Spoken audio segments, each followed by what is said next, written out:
Hello and welcome. Today we're diving deep into one of the most fascinating aspects of human connection, the quiet, almost invisible behaviors that reveal when a romantic bond is beginning to form between two people. These aren't the grand gestures you see in movies or the dramatic declarations of love. Instead, these are the subtle, often unconscious signals that psychologists have identified as reliable indicators of genuine romantic interest and deepening emotional connection. Over the next hour or so, we're going to explore the science behind attraction, the psychology of connection, and most importantly, the specific behaviors that speak volumes without saying a word. Whether you're trying to understand your own feelings, decode someone else's interest, or simply fascinated by human behavior, this exploration will give you profound insights into how romantic connections truly develop. The truth is, our bodies and minds communicate our feelings long before we're consciously aware of them ourselves. Research in psychology, neuroscience, and behavioral studies over the past several decades has revealed that humans are incredibly sophisticated at sending and receiving nonverbal signals about attraction and interest. In fact, some researchers suggest that up to 93% of communication in romantic contexts is nonverbal. But here's what makes this topic so intriguing. Most people aren't aware they're displaying these behaviors, and many aren't consciously noticing them in others either. These quiet behaviors operate below the level of our everyday awareness, driven by ancient evolutionary programming and modern emotional responses working together in harmony. Throughout this presentation, we'll examine behaviors across multiple categories: body language and physical proximity, communication patterns, attention and focus, emotional availability, time and priority shifts, mirroring and synchronization, protective instincts, future-oriented thinking, nervous system responses, and the integration of lives. Each category contains multiple specific behaviors, all supported by psychological research and understanding. So let's begin this journey into the subtle world of romantic connection, the quiet behaviors that reveal what words often cannot, the language of proximity and physical presence. One of the first and most fundamental quiet behaviors that reveals a growing romantic connection involves physical space and proximity.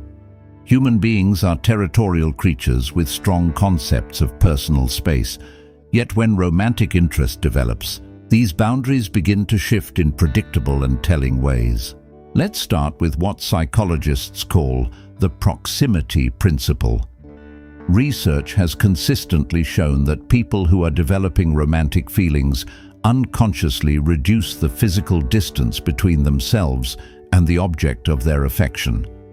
This isn't about invading personal space in an uncomfortable way, but rather a subtle gravitation toward the other person.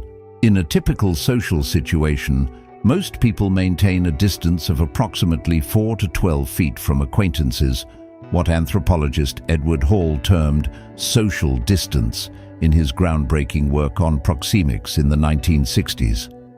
With friends, this reduces to roughly 18 inches to 4 feet, labeled as personal distance. But when romantic interest is present, something fascinating happens. People begin unconsciously attempting to enter what Hall called intimate distance, the space within 18 inches of another person, typically reserved for close family and romantic partners.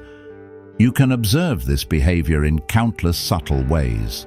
Two people who are developing feelings for each other will consistently position themselves closer together than necessary in group settings. When choosing seats at a table, they'll opt for adjacent positions rather than across from each other. During conversations, they'll lean in, reducing the distance between them incrementally but persistently. But proximity reveals itself in even quieter ways. Consider the phenomenon of what researchers call body orientation. When someone is romantically interested, their body doesn't just move closer, it turns toward the other person. Their torso, hips, and feet point in the direction of the person they're drawn to, even when they're ostensibly engaged in conversation with someone else or focused on another activity. This body orientation is remarkably persistent.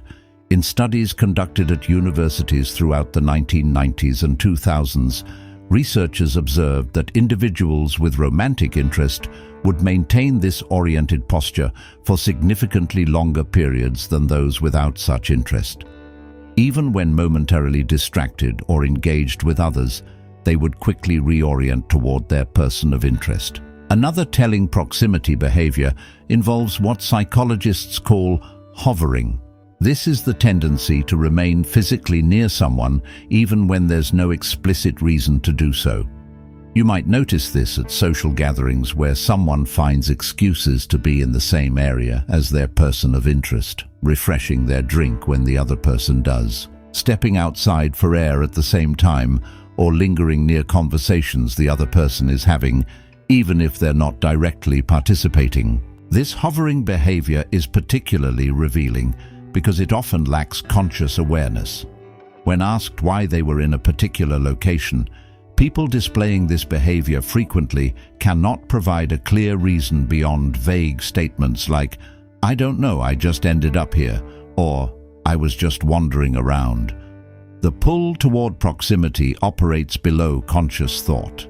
Physical proximity also manifests in the deliberate engineering of accidental encounters. Someone developing romantic feelings will unconsciously, or sometimes quite consciously, adjust their routines, paths, and schedules to increase the likelihood of running into the other person. They might suddenly start frequenting the coffee shop the other person mentioned, take the same route to work, or attend events they know the other person will be at, all while maintaining a veneer of coincidence. Research conducted at the University of Michigan in 2008 found that individuals in the early stages of romantic interest increased their chance encounters with the object of their affection by an average of 300 to 400% compared to baseline periods. Yet, when interviewed, most participants insisted these encounters were genuinely coincidental, suggesting the behavior operates at least partially outside conscious awareness. Now let's discuss touch, perhaps the most powerful proximity behavior of all. The development of romantic connection is marked by an increase in what researchers call incidental touch, or casual contact. These are brief, seemingly accidental physical contacts that become increasingly frequent as romantic interest grows. We're talking about touches that last just a moment longer than necessary. A hand on the shoulder that lingers an extra second or two, fingers that brush together when passing objects, a gentle touch on the arm or back when moving past each other, or knees that touch under a table and aren't immediately moved away. Studies using slow-motion video analysis have revealed that these touches are rarely as accidental as they appear. Frame-by-frame examination shows micro-adjustments in body position and hand placement that suggest unconscious intentionality. The person touching makes subtle movements to ensure contact, while the person being touched makes equally subtle adjustments to permit or facilitate it. What makes these touches so significant is the neurological response they trigger. Research in neuroscience has shown that even brief, casual touch activates the brain's reward centers, releasing oxytocin, often called the bonding hormone. This creates a positive feedback loop. Touch releases oxytocin, which increases feelings of connection and trust, which leads to more touch, which releases more oxytocin. Perhaps most tellingly, people developing romantic connections show what's called touch reciprocation. When one person initiates casual contact, the other responds with similar contact within a relatively short time frame, usually within the same conversation or interaction. This back-and-forth pattern of gentle, brief touches is one of the most reliable, quiet indicators of mutual romantic interest. The absence of withdrawal is equally significant. When someone is not romantically interested, They will typically create subtle distance after being touched, or subtly shift their body to make similar contact less likely. But when interest is mutual, both parties maintain their proximity and positioning in ways that make further incidental contact possible and even probable. Physical proximity behaviors also extend to the concept of spatial claiming. This is when someone begins to unconsciously treat the space around the other person as somehow belonging to them both. You might observe this when one person automatically saves a seat for the other, positions themselves as a buffer between the other person and crowds, or arranges shared spaces, like a desk or workspace, in ways that accommodate both of them. This spatial claiming is particularly evident in the phenomenon of creating what researchers call couple space, a small area that the two people seem to unconsciously designate as their shared territory, even before formally becoming a couple. At social gatherings, they'll create and return to a specific spot that becomes their corner or area. In workplace settings, they'll develop shared spaces or areas where they regularly interact, distinct from their interactions with others. All of these proximity behaviors, the reduction of physical distance, body orientation, hovering, engineered encounters, incidental touch, and spatial claiming, operate largely outside conscious awareness but speak volumes about developing romantic connection. They represent our bodies acting on feelings our minds may not yet have fully acknowledged. Communication patterns and conversational behaviors. While physical proximity provides crucial signals about romantic connection, the way people communicate with each other offers equally revealing insights. When romantic interest develops, specific patterns emerge in both what people talk about and how they talk to each other. Let's begin with conversation duration and frequency. One of the most obvious yet often overlooked indicators of growing romantic connection is the simple fact that two people talk more and for longer periods than they do with others. This seems straightforward, but the psychology behind it is fascinating. Research conducted at Stanford University in 2011 found that individuals in the early stages of romantic connection increased their communication with the person of interest by an average of 600% within the first month of developing feelings. More remarkably, the subjective experience of time during these conversations was significantly altered. Both parties consistently underestimated how long they'd been talking, often by factors of 2 to 3 times. This time distortion effect is neurologically significant. It suggests that conversations with someone we're romantically drawn to activate different neural pathways than ordinary social interaction. Brain imaging studies have shown increased activity in regions associated with reward anticipation and pleasure during romantic conversation, similar to patterns seen in other highly engaging and rewarding activities. But it's not just how much people talk, it's how they talk. One of the quietest, yet most significant communication behaviors is what psychologists call voice modulation. When speaking to someone they're romantically interested in, people unconsciously adjust their vocal patterns in specific ways. For women, research has documented a tendency toward what's called vocal brightening, a slight increase in pitch variation and energy in the voice. This isn't the same as the stereotypical flirting voice that's often consciously adopted. Instead, it's a subtle shift that occurs naturally, making the voice sound more animated and engaged. For men, the pattern often reverses slightly. Studies have found that men frequently lower their pitch subtly when speaking to women they're attracted to. This pitch lowering is believed to be an evolutionary behavior, as lower voices are associated with higher testosterone levels and, historically, with greater physical size and protective capability. But both genders show convergence in what's called speech rate matching. When two people are developing a romantic connection, they unconsciously begin to speak at similar speeds.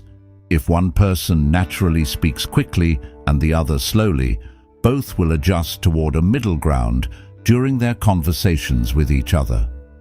This speech rate synchronization is a form of rapport building that happens entirely without conscious effort. Another telling communication pattern involves what researchers call elaborative responses. When someone is romantically interested, they don't just answer questions, they expand on them, providing context, stories, and additional information that wasn't requested. They're not just participating in conversation, they're actively trying to extend it and deepen it. For example, if asked, "How was your day?" a standard response might be, "Good, thanks, pretty busy." But someone who's romantically interested might respond with, "Good, thanks. It was actually pretty interesting. I had this meeting in the morning that ran long, and then I finally got to start on that project I was telling you about. Oh, and the weirdest thing happened at lunch." The response opens multiple conversational threads and invites continued engagement. This elaborative pattern works in tandem with what's called active questioning. People developing romantic feelings ask more questions, significantly more. But these aren't random questions. They're specifically designed to learn about the other person's experiences, thoughts, feelings, preferences, and perspectives. Research analyzing romantic versus non-romantic conversations has found that romantic interest increases question asking by approximately 200 to 300%. More significantly, these questions tend to be more personal and deeper than those asked in other social contexts. They move beyond superficial topics to explore values, experiences, dreams, fears, and meanings. The questions also show a pattern called sequential deepening. Early questions might be relatively surface level. "What kind of music do you like?" But subsequent questions build on previous answers to go deeper. "Why do you think that genre resonates with you?" Or, "What's the most meaningful concert experience you've ever had?" Each question demonstrates that the asker has not only listened to, but thought about previous responses. This brings us to another crucial quiet behavior: demonstrable listening and memory. When romantic connection is developing, people show remarkable recall of details from previous conversations. They remember not just major information, but small details. A book the other person mentioned wanting to read, a story about their childhood pet, a preference for how they take their coffee. This enhanced memory isn't necessarily about having a better memory in general. Instead, it reflects what psychologists call motivated attention. We encode and retain information about things and people we find rewarding and significant. When someone brings up a small detail from a conversation weeks or months earlier, it's a powerful signal that they've been thinking about the other person and that their interactions carry special significance. People also demonstrate this attentive listening through what's called callback humor or inside jokes. As two people spend more time in conversation, they develop shared references, phrases, and humor that's specific to their interactions. The development of this shared language is a quiet but powerful indicator of growing connection. These inside jokes and references serve multiple functions. They create a sense of exclusivity, a small world that belongs just to the two people involved. They demonstrate memory and attention, and they provide opportunities for what researchers call connection reinforcement. Small moments throughout the day when one person thinks of the other, because something reminds them of a shared joke or reference. Another communication pattern that reveals romantic interest is what psychologists call preference seeking. This is the tendency to ask not just about what someone did or thinks, but about what they prefer, like, enjoy, or want. Questions like, "What's your favorite?" or "What do you think about?" or "How do you feel about?" are attempts to build a mental model of the other person's internal world. This preference seeking often extends to what's called opinion sharing and alignment testing.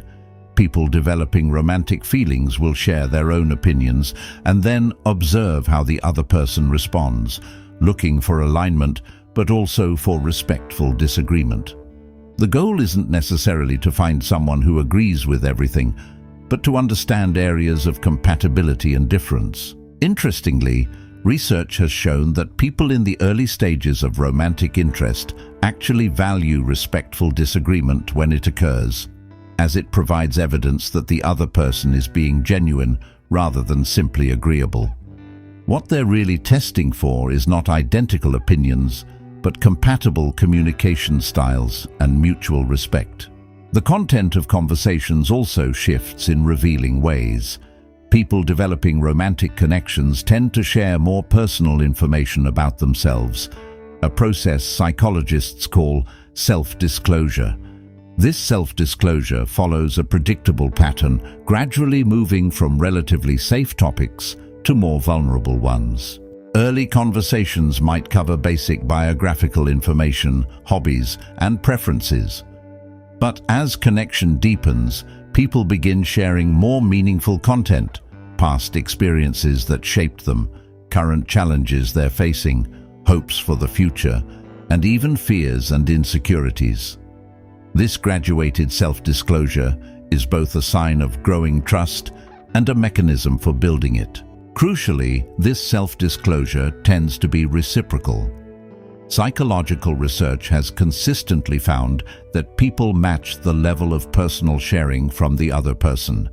If one person shares something vulnerable, the other tends to share something of similar depth relatively soon after.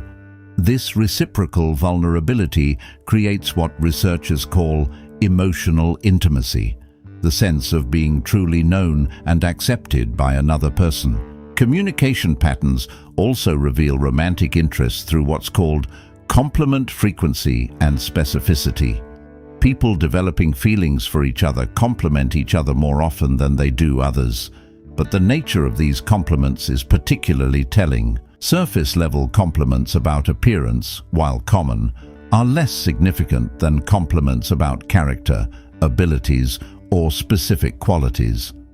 When someone says, "You're really good at seeing different perspectives," or "I love how passionate you get when you talk about things you care about," they're revealing that they've been paying close attention and thinking deeply about the other person's qualities. These compliments often focus on things the other person values about themselves or aspires to.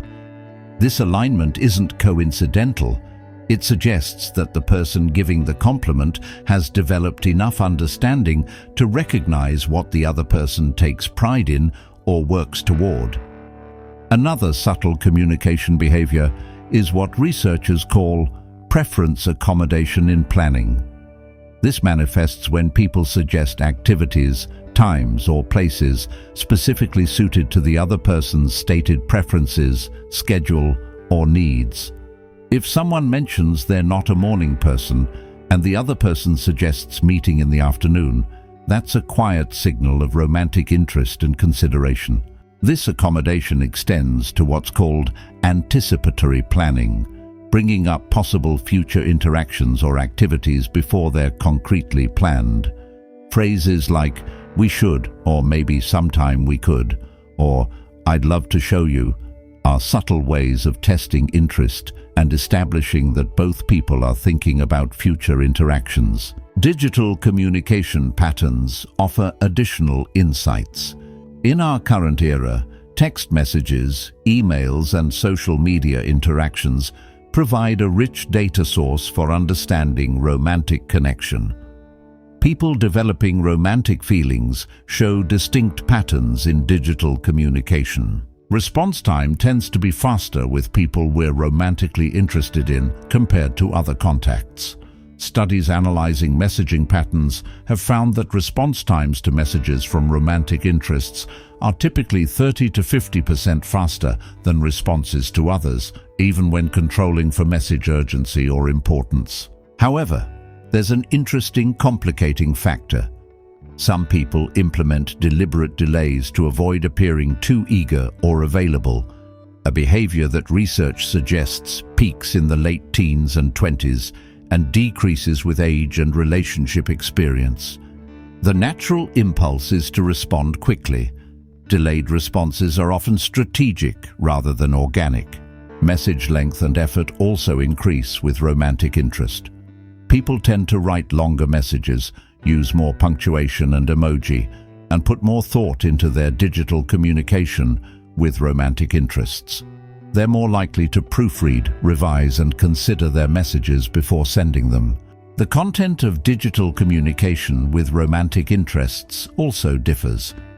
There's typically more sharing of things that reminded one person of the other: articles, memes, songs, photos, or simply observations throughout the day. This "you came to mind" type of communication is a quiet but clear signal that someone occupies mental space even when they're not physically present. Finally, communication patterns reveal romantic interest through what's called consistency across contexts. When someone communicates with similar warmth, engagement, and attention, whether in person, on the phone, via text, or in group settings, it suggests genuine interest rather than situational behavior.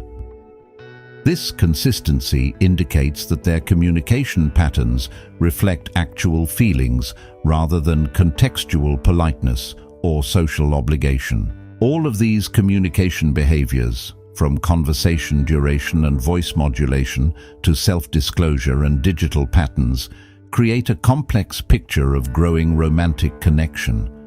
They represent our mind's attempts to bridge the gap between two separate individuals and create shared understanding, connection, and intimacy.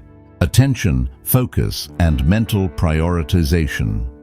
Beyond the physical and communicative, some of the most telling quiet behaviors that reveal romantic connection involve where people direct their attention and how they prioritize the object of their affection in their mental and practical lives. These behaviors often operate almost entirely outside conscious awareness, yet provide powerful signals about developing feelings. Let's start with what psychologists call preferential attention, or attention bias. When romantic interest develops, the person of interest becomes almost magnetically attractive to our attention. In group settings, people unconsciously monitor and track the person they're interested in, checking in visually far more frequently than they do with others. Eye-tracking studies conducted over the past 2 decades have provided fascinating quantitative data on this phenomenon. In one study from 2013, researchers used eye-tracking technology to monitor where participants directed their gaze during social gatherings. Individuals who reported romantic interest in another attendee looked at that person between 3 to 5 times more frequently than at other attendees, with each glance lasting approximately 30 to 40% longer. What makes this particularly significant is that when asked about their attention patterns, most participants significantly underestimated how often they looked at their person of interest.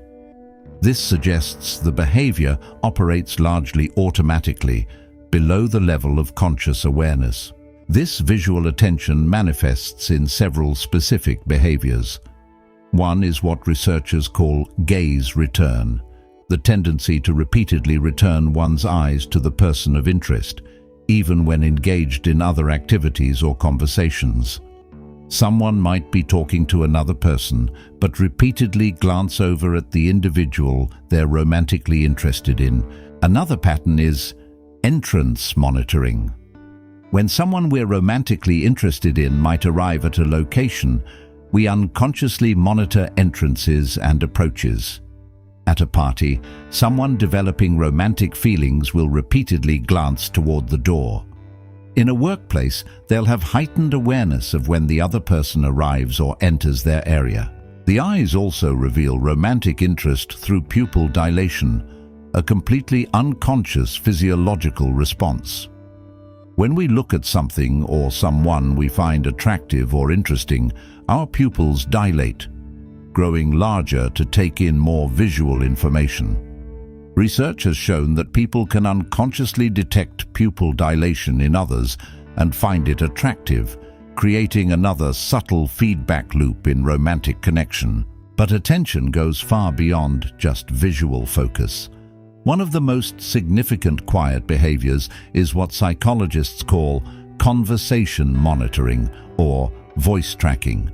Even in noisy, crowded environments, people have a remarkable ability to pick out and follow the voice of someone they're romantically interested in. You've probably experienced this yourself, being in a loud room, but somehow clearly hearing when a particular person speaks, even across the room and through multiple other conversations. This is sometimes called the cocktail party effect, and while it applies to any personally relevant stimulus, it's particularly pronounced for people we're romantically interested in.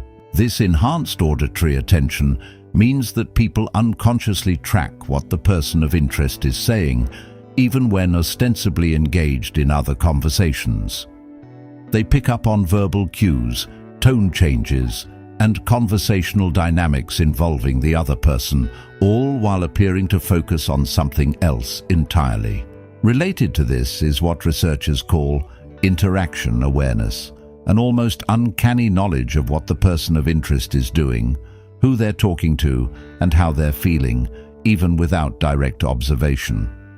This comes from the unconscious collection and processing of peripheral information. Overheard fragments of conversation, observed body language, and small cues that consciously we might not even notice, but that our unconsciously attuned attention captures. Another telling attention behavior is disruption tolerance. When we're romantically interested in someone, we welcome interruptions from them in ways we wouldn't from others. A message from them while we're working is a pleasant disruption rather than an annoying one. Their approach during a busy moment is welcomed rather than resented. More than just tolerating these disruptions, people actively create availability for them. They might position themselves where the other person is likely to pass by, keep communication channels open specifically for contact from them, or arrange their environment or schedule to be accessible to the person of interest in ways they aren't for others. This brings us to what psychologists call mental space allocation. When romantic interest develops, the other person begins to occupy significant mental real estate. They appear in our thoughts with increasing frequency, often without conscious summoning. Research on thought patterns throughout the day, conducted through experience sampling methods where people report what they're thinking about when randomly prompted, has found that people in the early stages of romantic interest think about the object of their affection an average of 12 to 15 times per hour during waking hours. This is a remarkable percentage of total conscious thought. These thoughts aren't necessarily active, deliberate thinking. Often they're fleeting mental images, wondering what the person is doing, imagining future interactions, rehearsing things to say to them, or simply brief moments where they come to mind, triggered by associations throughout the day. This mental presence manifests in what's called imaginative rehearsal. People developing romantic feelings mentally practice conversations, imagine various scenarios involving the other person, and play out potential futures. This imaginative engagement serves multiple psychological functions. It helps process feelings, prepare for interactions, and explore possibilities without risk. Another attention-related behavior is what researchers call environmental association. Places, songs, activities, and even times of day become associated with the person we're romantically interested in. These associations form quickly and powerfully, so that encountering these triggers brings the person immediately to mind. If you had a meaningful conversation with someone at a particular coffee shop, that location becomes charged with association. A song that was playing during an important moment together becomes your song even before the relationship is formalized. These environmental associations are markers of how thoroughly the other person has become integrated into our psychological landscape. People also show what's called Information-seeking behavior. When romantically interested in someone, people actively look for information about them. This might involve social media checking, looking at the person's profiles, posts, and photos more frequently than those of other acquaintances. It might involve asking mutual friends about them. It might involve paying extra attention to any mention of them in conversation with others. This information seeking has intensified dramatically in the age of social media. Studies conducted in the late 2000s and 2010s found that people check the social media profiles of romantic interests an average of 3 to 8 times per day in the early stages of attraction. This behavior is often called Facebook stalking colloquially, though it applies across platforms. What makes this behavior psychologically significant is not just the frequency, but the intent. People are building mental models of the other person, gathering puzzle pieces to construct a more complete picture of who they are, what they value, what their life looks like, and how they present themselves to the world.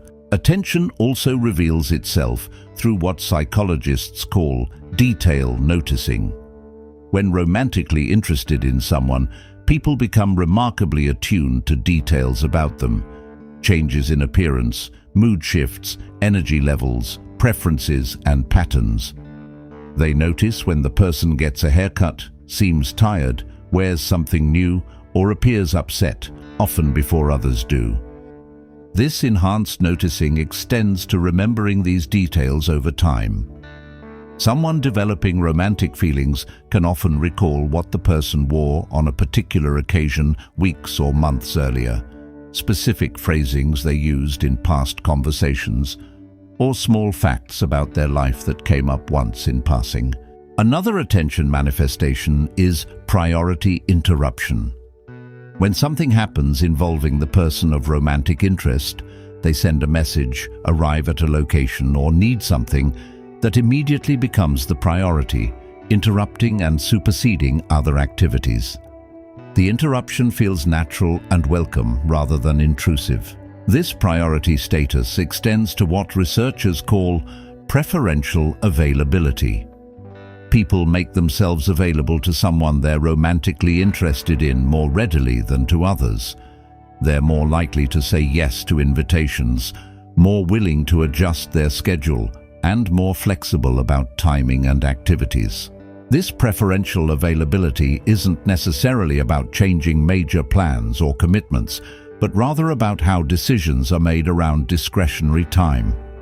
When choosing how to spend free time, who to accept invitations from, or what activities to prioritize, the person of romantic interest gets implicit preference.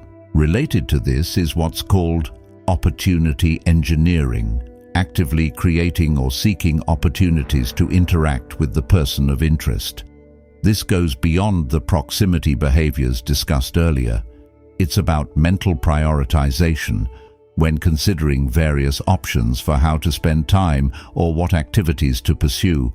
Choices that might lead to interaction with the person of interest are weighted more heavily. If there are 2 social events on the same evening, and the person of interest might attend one of them, that becomes the preferred option, even if the other event might objectively align better with the person's interests. This decision-making bias operates often without conscious acknowledgement of the real reason behind the choice. Attention behaviors also include what researchers call protective monitoring. People developing romantic feelings often become attuned to potential threats or problems affecting the person they're interested in. They notice when the other person seems stressed, uncomfortable, or in need of support, and they become mentally alert to ways they might help or intervene. This protective attention is particularly evident in social settings. Someone romantically interested will unconsciously monitor social dynamics around the other person, noticing when they might need rescue from an awkward conversation, when they might be uncomfortable, or when they might want support or backup. Finally, attention reveals romantic interest through what's called retention prioritization. Among all the information we encounter daily, What we retain and remember is selective, based partly on what we've attended to deeply. People find that they remember interactions with someone they're romantically interested in with remarkable clarity, while other events from the same time period may be hazier. This isn't just about remembering the content of conversations, but about retaining sensory and emotional details: how the light looked, what the weather was like, how they felt in the moment, specific gestures or expressions the other person made. These memories are encoded more richly because the attention paid during the experience was more complete and engaged. All of these attention and focus behaviors, from visual tracking and conversation monitoring to mental space allocation and information seeking, reveal how completely another person can come to dominate our psychological landscape when romantic connection is developing. They show our minds continually returning to this person, prioritizing them, and creating space for them in our inner lives. Emotional availability and vulnerability. While the previous sections have focused on observable behaviors and attention patterns, one of the most significant quiet indicators of romantic connection involves emotional shifts that, while internal, manifest in subtle but detectable ways. When two people are developing a romantic bond, their emotional availability and willingness to be vulnerable with each other increases in specific psychologically meaningful patterns. Let's begin with the concept of emotional disclosure. As romantic interest develops, people begin sharing not just facts about themselves, but their emotional responses and inner experiences. They move from talking about what they did or think to revealing how they feel and why certain things matter to them. This shift is psychologically significant because emotional disclosure requires trust. To tell someone "I felt hurt when that happened" or "I'm worried about this situation" is to make oneself vulnerable. It reveals that we care about things, that we can be affected, and that we're not invulnerable, all of which creates the possibility of rejection or judgment. Research on self-disclosure in romantic relationships has found that the depth of emotional sharing is one of the strongest predictors of relationship formation. Psychologist Arthur Aaron's famous 36 Questions study, conducted in the 1990s, demonstrated that structured escalation of intimate questions could generate feelings of closeness between strangers. The key mechanism was graduated emotional disclosure. But in natural romantic development, this disclosure happens organically rather than through structured questions. It begins with small moments of emotional honesty, admitting to being nervous about something, sharing excitement about a small victory, or expressing frustration about a minor setback. These small disclosures test the waters.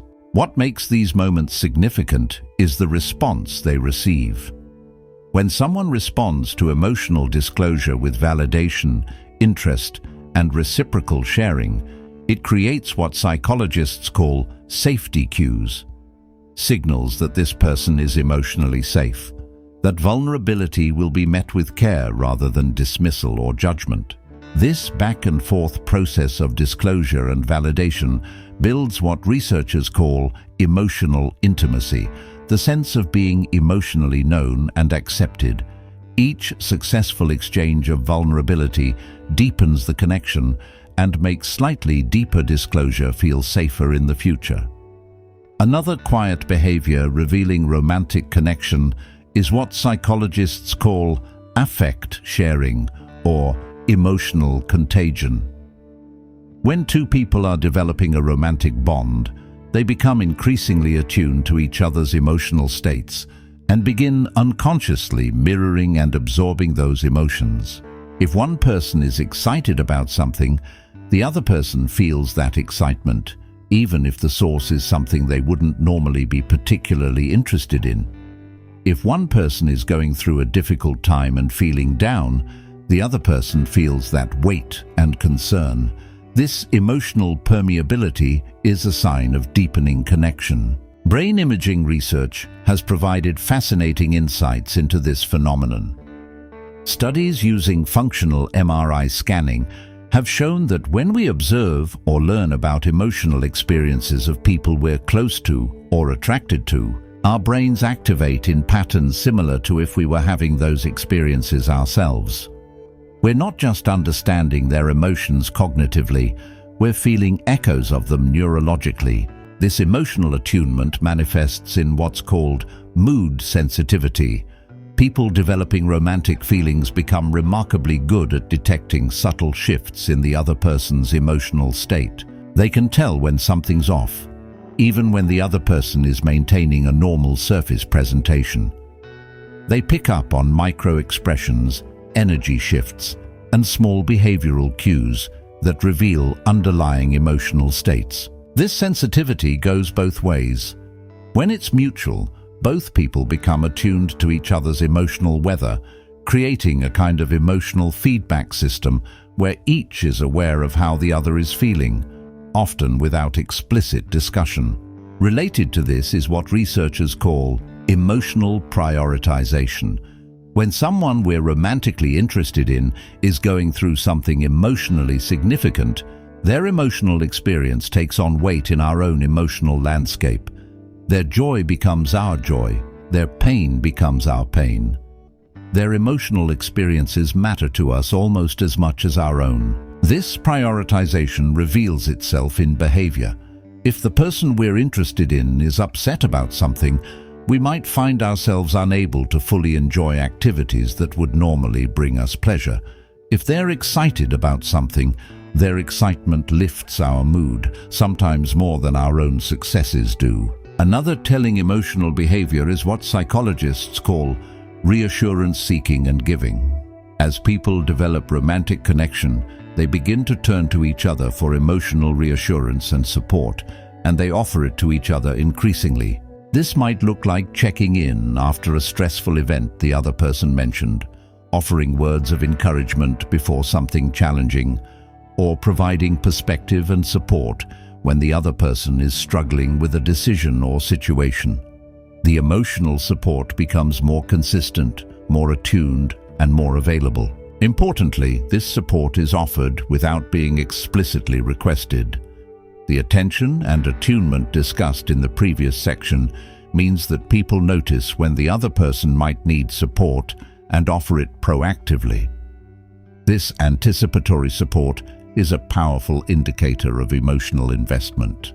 The reciprocal nature of this support is equally important. In healthy developing romantic connections, both people both seek and provide emotional support. There's a balance, not necessarily perfect or symmetrical at every moment, but over time, both people are emotionally available to and for each other. Another subtle emotional behavior is what researchers call vulnerability escalation. As trust builds through successful cycles of disclosure and validation, people become willing to share increasingly vulnerable aspects of themselves. Not just current feelings, but past wounds, ongoing insecurities, fears for the future, and aspects of themselves they may feel ashamed or uncertain about. Someone might share about a past relationship that hurt them, a family situation that's challenging, an insecurity about their abilities or worth, or a dream they're afraid to voice because it feels too big or too revealing. These deeper vulnerabilities are shared selectively, typically only with people we trust deeply. The decision to share these deeper vulnerabilities with someone is itself a quiet acknowledgement that they've become emotionally significant. We don't share our wounds with casual acquaintances. The willingness to be seen in our uncertainty and imperfection is a profound form of trust. How these vulnerable disclosures are received is crucial.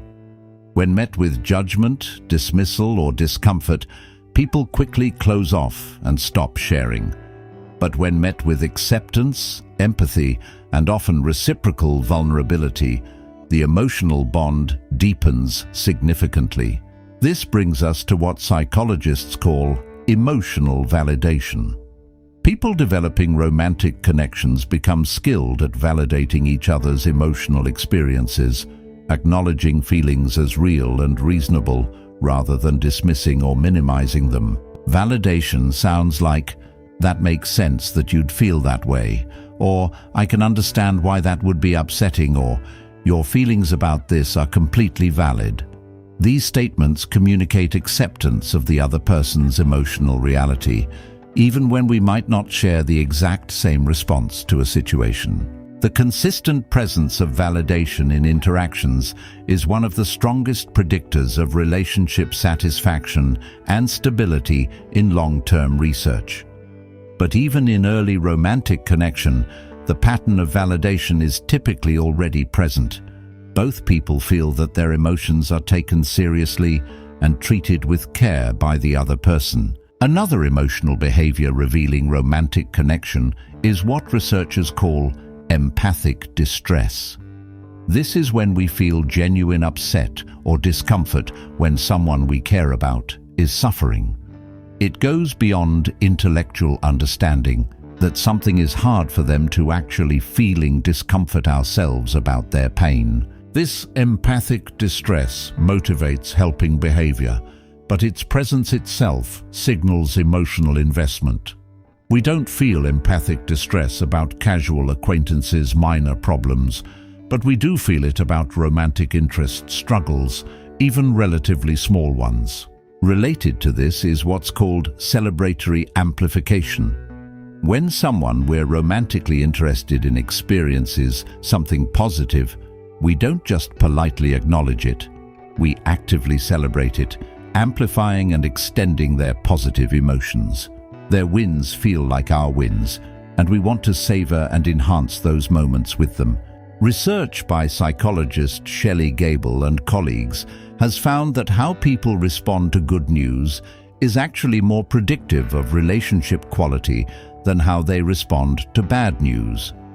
She identified 4 response styles, with active, constructive responding, enthusiastic, engaged celebration, being associated with the strongest relationships. In developing romantic connections, you often see this active, constructive responding emerging naturally.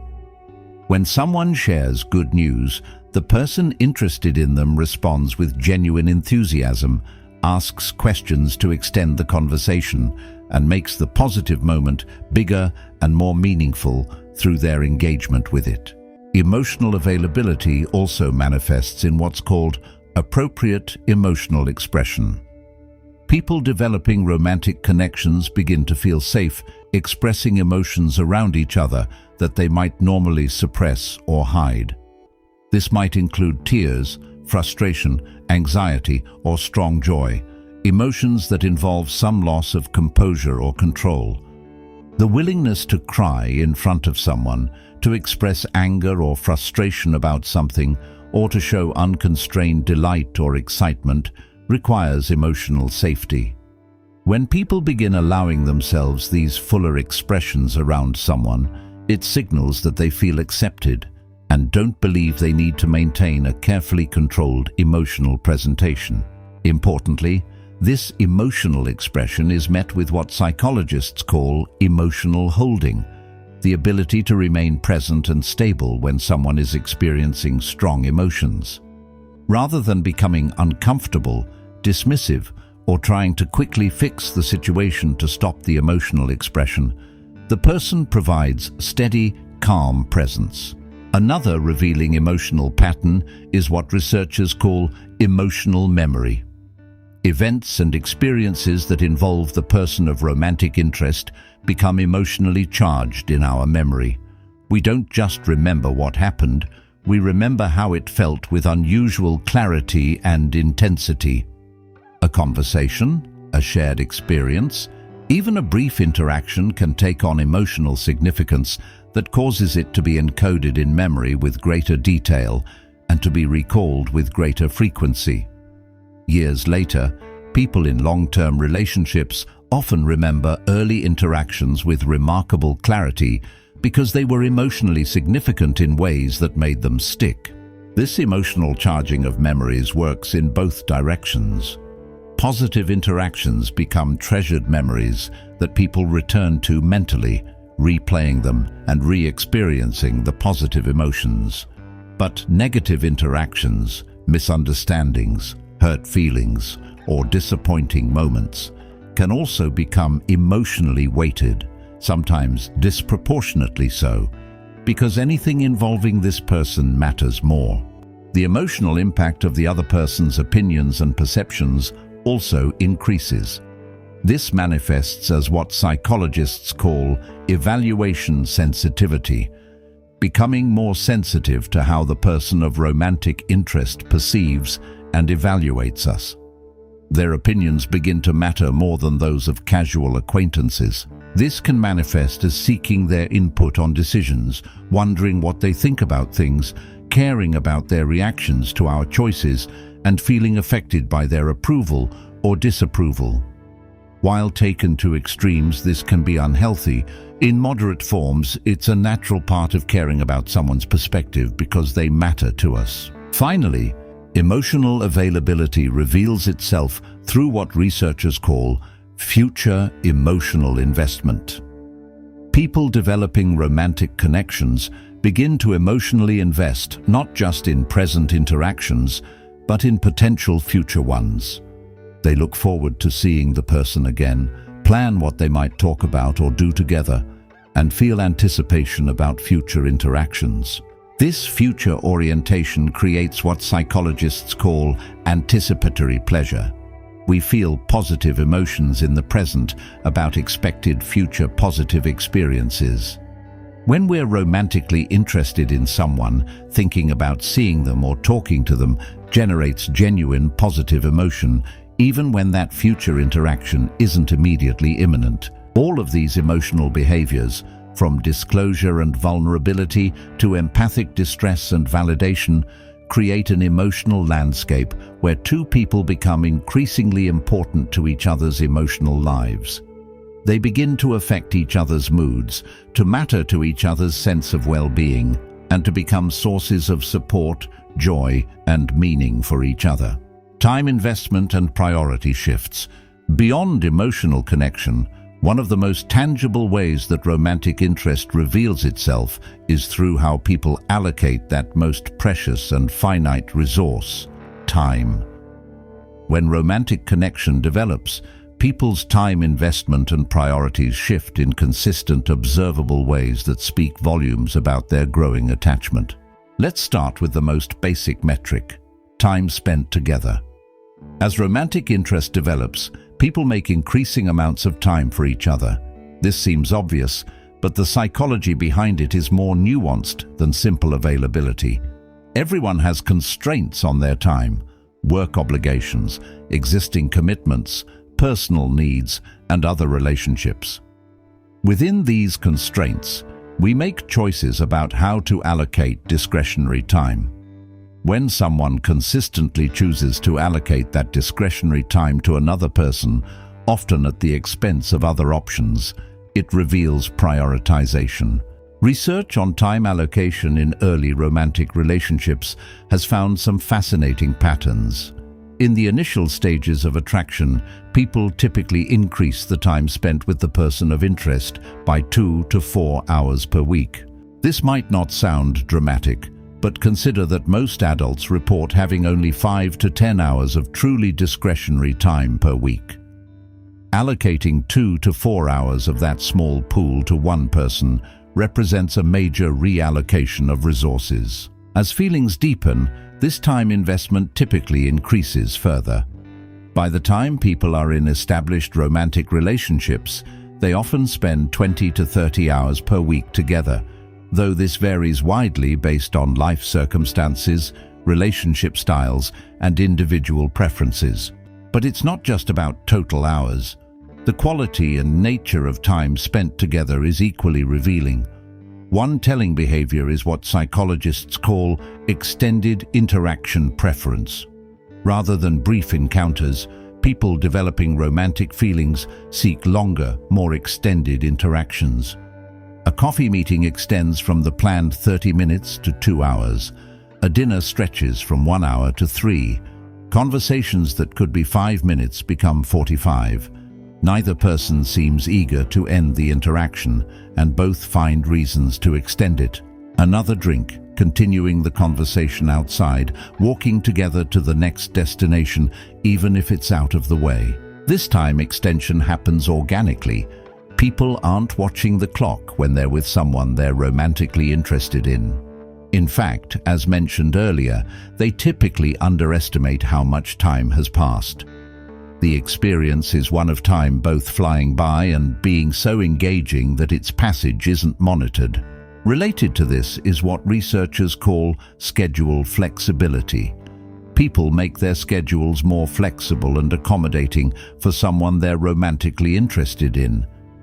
Activities or commitments that would normally be fixed become movable. Timing that would normally be inconvenient becomes acceptable. This doesn't necessarily mean canceling important commitments, but it does mean that the typical friction or resistance to adjusting one's schedule decreases significantly for the person of romantic interest. An early morning meeting that would normally prompt a "that's too early for me" becomes "sure, I can make that work." An evening that was going to be spent on routine household tasks gets reprioritized to make room for time with the person.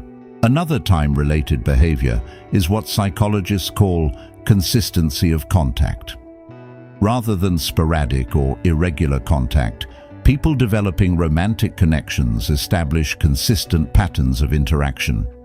This might be daily text conversations, regular phone calls, weekly meetups, or whatever pattern emerges organically from their interaction. This consistency serves several psychological functions. It creates predictability and reliability, which build trust.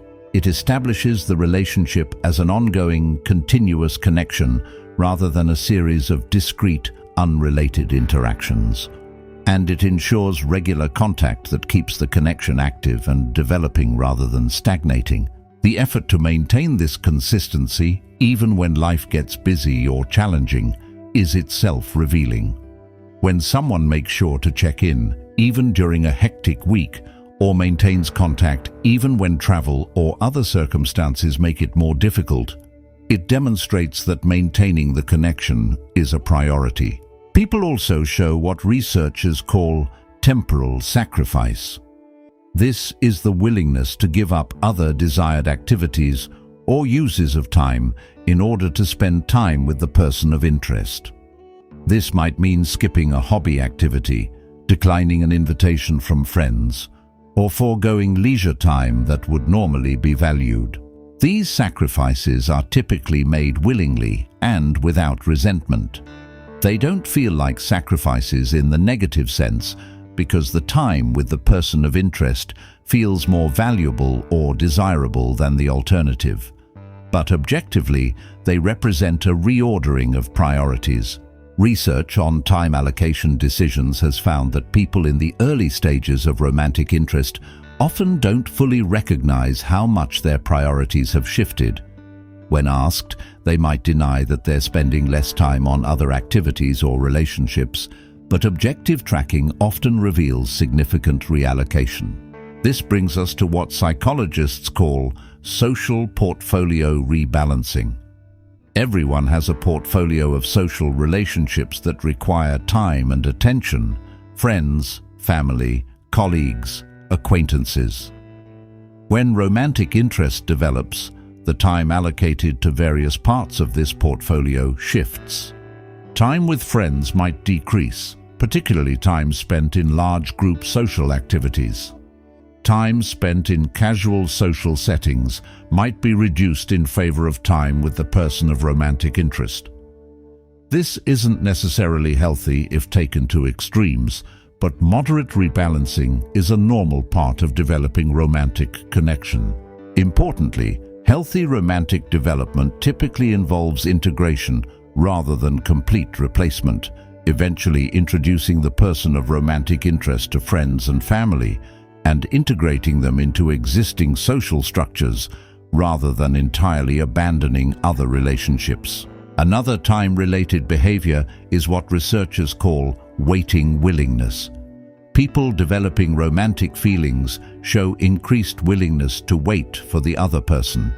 This might mean waiting for them to finish work, waiting for them to be available, or waiting for the right timing for next steps in the relationship. This patience is notable because it contrasts with other areas of life where people typically want things to happen quickly. But with someone we're romantically interested in, we're often willing to move at their pace, wait for their availability, and be patient with the timing of relationship development. The flip side of this is what's called anticipatory time. Time spent thinking about, preparing for, or looking forward to interactions with the person of interest.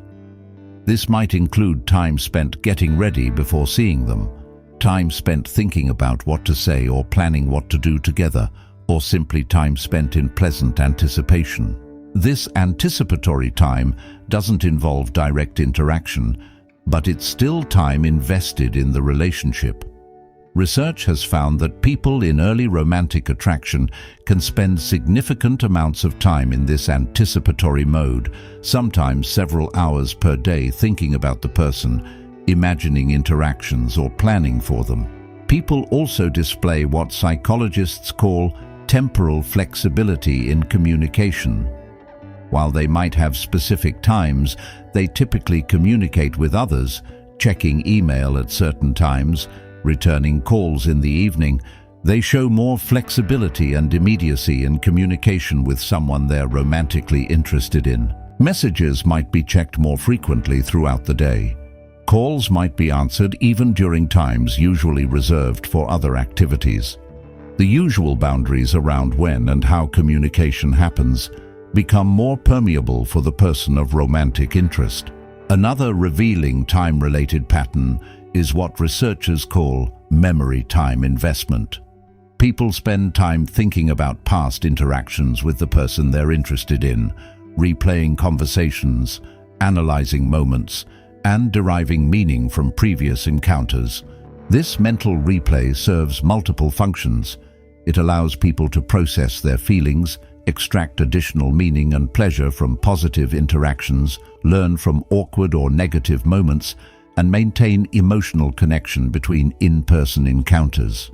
But it also represents significant time investment in the relationship, even if it's not time spent together. Time investment also reveals itself through what's called learning time allocation.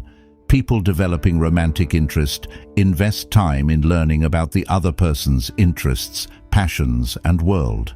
They might read articles about topics the person cares about, listen to music the person likes, watch shows or movies the person has mentioned, or research subjects that are important to them.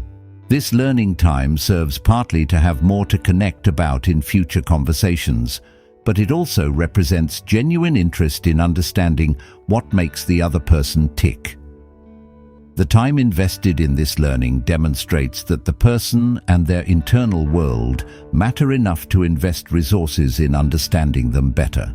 Another time-related behavior is responsiveness latency, how quickly someone responds to contact initiated by the person of interest.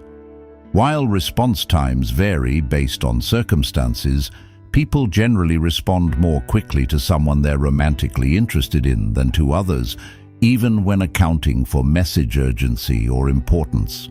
This quick responsiveness reflects both availability, people make themselves more available to someone they're interested in, and priority, responding to this person takes precedence over other activities. Of course, as mentioned earlier, some people strategically delay responses to avoid appearing too eager, but the natural impulse is toward quick response. People also show what researchers call temporal planning integration. They begin factoring the other person into their planning for future time usage. They might avoid scheduling things during times the person is typically available, leave certain evenings or weekends open in case the person wants to get together, or plan activities with the person in mind. This future-oriented time investment demonstrates that the person has become a significant factor in life planning, even before the relationship is formalized. Their potential presence or absence affects how someone thinks about and structures their time. Finally, time investment reveals itself through what psychologists call quality time optimization. People don't just spend time with someone they're romantically interested in. They try to make that time meaningful and enjoyable. They put thought into activities they might do together, conversations they might have, or experiences they might share. This optimization might involve choosing locations conducive to good conversation, planning activities aligned with shared interests, or creating conditions for quality interaction.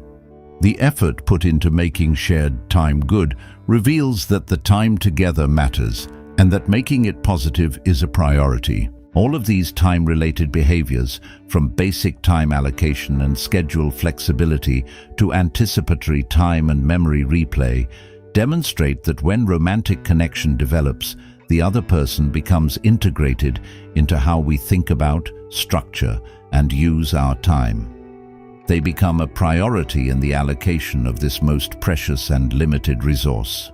Mirroring, synchronization, and behavioral matching. One of the most fascinating categories of quiet behaviors revealing romantic connection involves unconscious mimicry and synchronization. When two people are developing romantic feelings, their bodies and behaviors begin to mirror each other in subtle but detectable ways.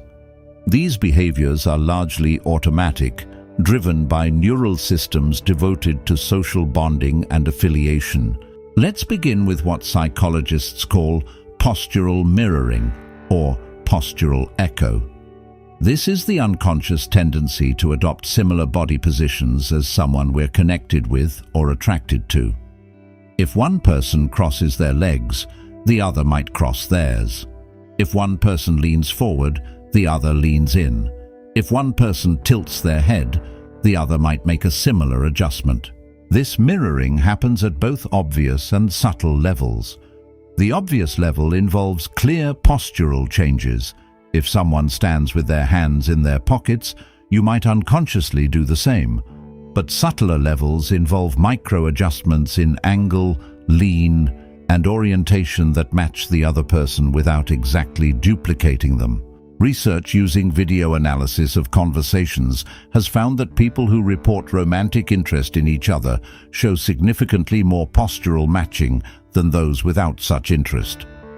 One study from 2009 found that romantic dyads matched posture approximately 60 to 70% of the time, compared to 30 to 40% for non-romantic pairs. What makes this mirroring significant is its unconscious nature. When people are asked whether they're mimicking the other person's posture, they're usually unaware of doing so. The behavior operates automatically, driven by what neuroscientists call mirror neurons, brain cells that fire both when we perform an action and when we observe someone else performing it. These mirror neurons are thought to be fundamental to empathy and social connection. They allow us to unconsciously simulate others' experiences, facilitating understanding and bonding. In romantic contexts, they create physical harmony and synchronization that feels comfortable and connecting to both parties. Related to postural mirroring is what researchers call gesture matching. People developing romantic connection tend to use similar gestures during conversation. If one person talks with their hands, the other becomes more gestural. If one person uses specific recurring gestures, the other begins incorporating similar movements. This gesture matching extends to facial expressions. Research has documented what's called facial mirroring. When one person smiles, the other smiles. When one person shows concern or focus, similar expressions appear on the other's face. This creates an unconscious feedback loop where emotional expressions are shared and reinforced. Studies using electromyography, technology that measures tiny muscle movements, have shown that this facial mimicry happens within milliseconds and often below the threshold of visible change. Even before a smile is fully formed, the same muscles are activating in the observer's face. This micromimicry serves important social functions. It communicates empathy and attunement. I'm with you. I'm feeling what you're feeling. It creates resonance between two people's emotional states, and it builds what researchers call motor empathy, understanding through physical simulation. Another form of synchronization is what psychologists call behavioral matching. This involves matching the pace and rhythm of various behaviors. If one person speaks quickly, the other's speech rate increases. If one person moves deliberately and slowly, the other's movements tend to slow down. This extends to eating and drinking behaviors. Studies of romantic meals have found that couples show remarkable synchronization in their eating pace. They take bites at similar intervals, drink at coordinated times, and finish courses around the same time. This happens naturally, without deliberate effort or coordination. Walking provides another fascinating example of behavioral synchronization. When two people who are romantically interested walk together, they unconsciously synchronize their stride length and pace so they remain perfectly aligned. If one person is taller with a naturally longer stride, they shorten it.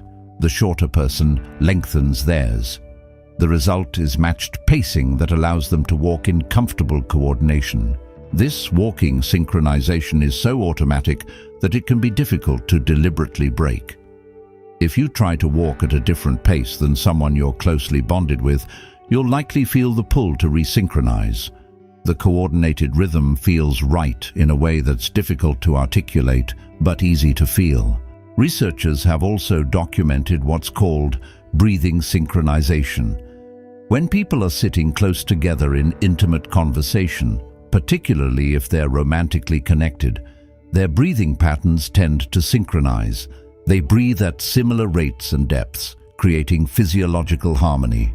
This breathing synchronization has measurable effects on both parties. Synchronized breathing activates the parasympathetic nervous system, the rest and digest system, promoting feelings of calm and safety. It creates a subtle sense of being in harmony with the other person at a very basic physiological level. Another fascinating synchronization phenomenon is what researchers call linguistic matching or language style matching. This involves unconsciously adopting similar speaking patterns, vocabulary choices, and linguistic structures as someone we're romantically interested in. If one person uses certain words or phrases frequently, the other begins incorporating them. If one person speaks in longer, complex sentences, the other's sentences become more elaborate. If one person uses a particular style of humor or references, the other adapts toward that style. Research conducted by social psychologist James Pennebaker and colleagues has found that linguistic matching can be quantified by analyzing word usage patterns. Their studies found that romantic partners show high levels of linguistic matching, and interestingly, the degree of matching in early conversations predicts relationship stability over time. This linguistic matching extends to digital communication. Analysis of text message exchanges has found that romantic partners tend to match each other in message length, emoji usage, punctuation style, and response timing. This creates a shared communication style that's specific to their dyad. Voice patterns also show synchronization. Research has documented what's called vocal accommodation. People unconsciously adjust their vocal characteristics to become more similar to someone they're attracted to or bonded with. This includes pitch, volume, speech rate, and even accent features. This vocal accommodation is bidirectional and gradual. Over time, two people in romantic connection develop increasingly similar ways of speaking. This creates what linguists call a shared linguistic repertoire, ways of speaking that are characteristic of their relationship. Another form of mirroring involves what researchers call energy matching. People tend to match the energy level of someone they're romantically interested in. If one person is excited and energetic, the other becomes more animated. If one person is calm and low-key, the other settles into a similar energy state. This energy matching facilitates connection by creating compatibility in the moment. It allows both people to be in similar states, making interaction more harmonious. It also demonstrates attunement, being sensitive to where the other person is and meeting them there. Mirroring also appears in what psychologists call emotional matching, which is related to but distinct from the emotional contagion discussed earlier. Emotional matching involves expressing similar emotions in similar ways, not just feeling them, but showing them in coordinated fashion. If one person laughs, the other laughs. If one person becomes serious, the other shifts to seriousness. If one person shows vulnerability, the other responds with similar openness. This emotional synchronization creates a sense of being on the same wavelength. Research has also identified temporal matching, synchronization of timing and rhythm beyond just behavior. This includes matching in conversational turn-taking, how quickly one person begins speaking after the other finishes, pausing patterns, and the rhythm of back-and-forth exchange. Studies analyzing conversation patterns have found that romantic partners develop highly synchronized turn-taking with minimal gap and overlap between speakers. They develop a conversational rhythm that's specific to their pairing, allowing smooth, flowing dialogue. Another subtle form of synchronization is what researchers call attention matching. Two people romantically connected tend to direct their attention to the same things at the same times. They look at the same aspects of their environment, notice the same details, and shift focus in coordinated ways. This attention matching creates shared experience. They're not just in the same place, but perceiving and attending to their environment in similar ways. This builds shared reality and understanding. People also show what's called preference alignment over time. While not all preferences change, people in developing romantic connection often find their preferences shifting to become more similar. They might develop interest in foods the other person likes, become more open to activities the other person enjoys, or shift aesthetic preferences toward alignment. This doesn't mean losing one's individual preferences, but rather an expansion and shift that incorporates more overlap. It's driven partly by exposure, trying things the other person introduces, and partly by unconscious desire for similarity with someone we're bonded to. All of these mirroring and synchronization behaviors, from postural echoing and gesture matching to breathing synchronization and linguistic accommodation, create what researchers call behavioral synchrony. This is a state where two people are operating in coordination across multiple dimensions simultaneously. This synchrony is both a product of romantic connection and a mechanism that deepens it. We synchronize because we're connected, and the synchronization itself strengthens the bond. It creates a felt sense of being in harmony, of compatibility and clicking that operates at a level below conscious awareness, but profoundly affects our experience of connection. Protective instincts and care behaviors. As romantic connection deepens, another category of quiet behaviors emerges: protective instincts and care-oriented actions. These behaviors reflect a growing investment in the other person's well-being and safety, demonstrating that they've become someone whose welfare matters deeply to us. Let's start with what psychologists call environmental scanning for threats or discomfort. When someone is romantically interested in another person, they become unconsciously attuned to anything in the environment that might affect that person negatively. They notice potential hazards, discomforts, or problems that the other person might encounter.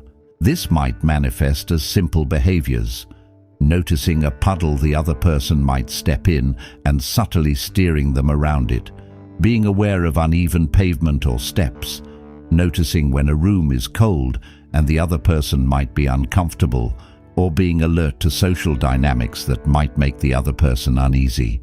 This environmental scanning happens automatically. The person isn't consciously thinking, "I need to watch for hazards."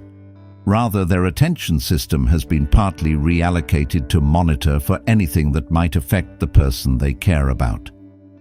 Related to this is what researchers call anticipatory protection, taking action to prevent discomfort or problems before they occur. This might involve offering a jacket before the other person says they're cold, suggesting leaving a loud venue before they have to ask, or intervening in a situation before it becomes problematic. This anticipatory aspect is significant because it demonstrates attunement. The person is monitoring closely enough to notice early signs of discomfort or need, and they value the other person's well-being enough to act on those observations. Another protective behavior is what psychologists call social buffering. This is positioning oneself to buffer the other person from uncomfortable social situations. It might involve running interference with someone who's being intrusive, providing an exit from awkward conversations, or offering support in socially challenging situations. This social buffering can be subtle, a look that communicates, "Do you need rescue from this conversation?" or staying physically close in situations where the other person might feel uncertain or uncomfortable. It communicates, "I'm here. You're not alone in navigating this." Research on social buffering has found that even the mere presence of someone we're bonded with reduces physiological stress responses to challenging situations. Cortisol levels are lower, heart rate variability is healthier, and subjective reports of stress are reduced when a person we're connected with is present, even if they're not actively doing anything. People also display what's called resource offering, proactively offering help, assistance, or resources before being asked. This might involve offering to help with something the person mentioned they need to do, sharing something the person could use, or providing assistance with a problem they're facing. This resource offering is typically proportional and appropriate. It's not about grand gestures or creating obligation, but about genuine helpfulness. The person is paying enough attention to know where the other person might benefit from help, and they care enough to offer it. The way help is offered is also significant.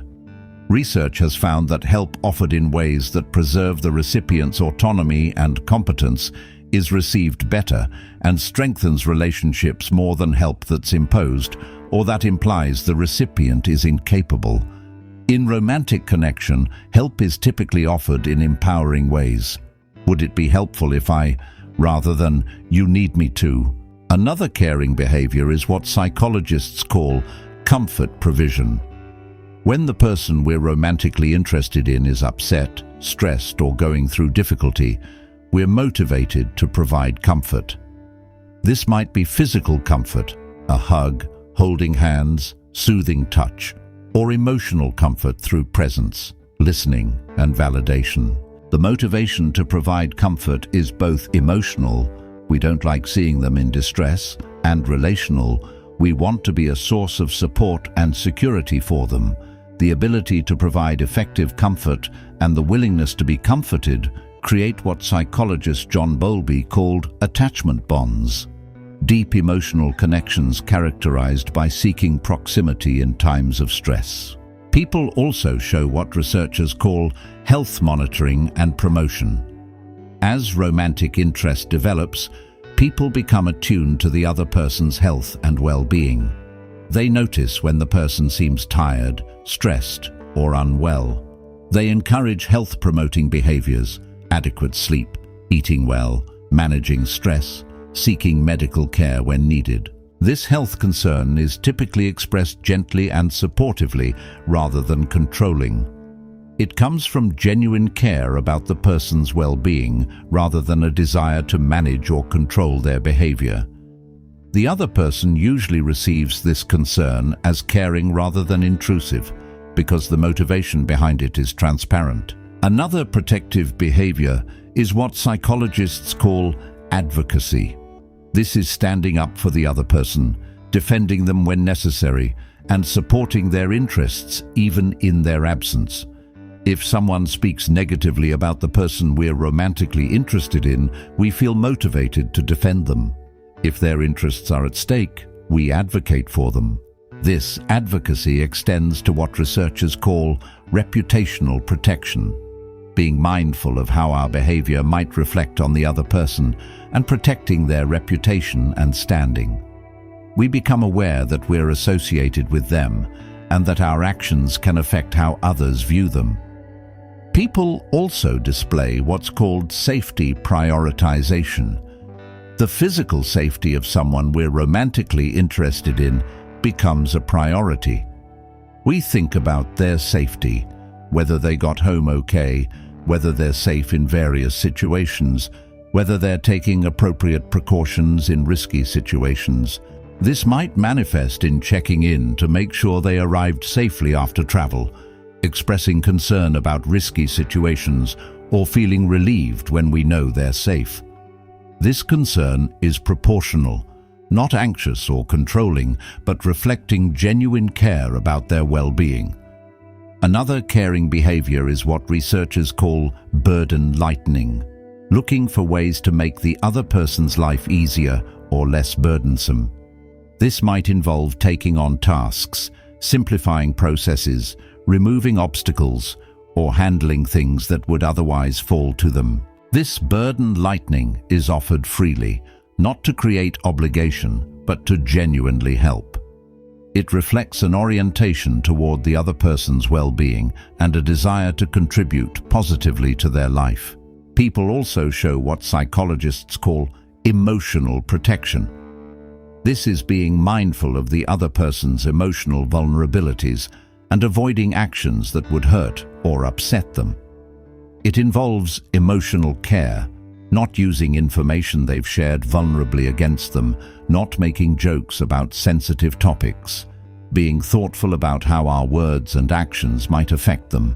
This emotional protection also involves what's called face-saving behavior, helping the other person avoid embarrassment or maintaining their dignity in potentially face-threatening situations. Rather than pointing out errors publicly or creating embarrassing situations, the person finds ways to preserve the other's dignity. Research on relationship maintenance has found that these small protective behaviors, preserving dignity, avoiding embarrassment, being mindful of sensitivities, are actually stronger predictors of long-term relationship satisfaction than many more dramatic factors. Another care-oriented behavior is what researchers call preference accommodation. This involves adjusting our own preferences or plans to accommodate the other person's needs, preferences, or well-being. It might mean choosing a restaurant that accommodates their dietary restrictions, selecting activities they can participate in, or timing things to work with their schedule or energy. This accommodation is done willingly and without resentment. The other person's comfort and enjoyment matters enough that adjusting to accommodate them feels natural rather than burdensome. People also display what's called recovery support. When the other person is recovering from illness, injury, or difficulty, people romantically interested offer sustained support through the recovery period. This might involve practical help, emotional support, or simply consistent presence and care. This sustained support through difficult times is one of the ways romantic bonds deepen. Going through challenges together and experiencing reliable support from each other builds trust and deepens connection. Finally, protective behaviors include what researchers call future well-being consideration.